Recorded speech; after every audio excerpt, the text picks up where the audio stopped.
Couchbase called all the operators we'll talk about in this section collection operators.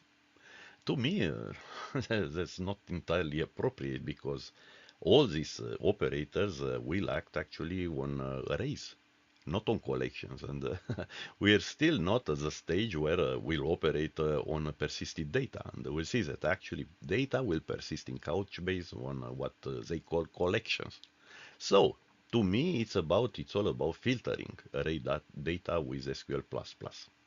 And which is very important at this stage, the fact that once again these are operations, and you'll see this throughout this course.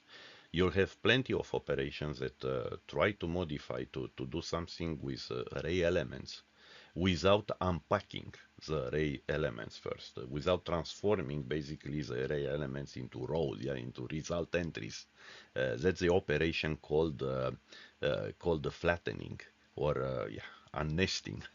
Unnesting because data is nested, yeah, in an array. Yeah, to unnest data, this means to convert the array elements into to bring the array elements on separate rows or separate result entries. Well, and we'll start with the typical in and exists keywords. Yeah, you should be familiar with them from SQL, but you see they are different here, and their meaning is sometimes very different for exist, for instance. And then we'll continue with range predicates and range transformations.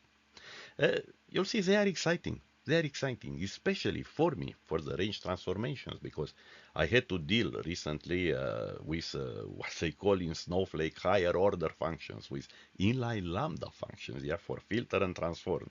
And this is what they are here. Range transformations are actually inline filters or transformations for array elements.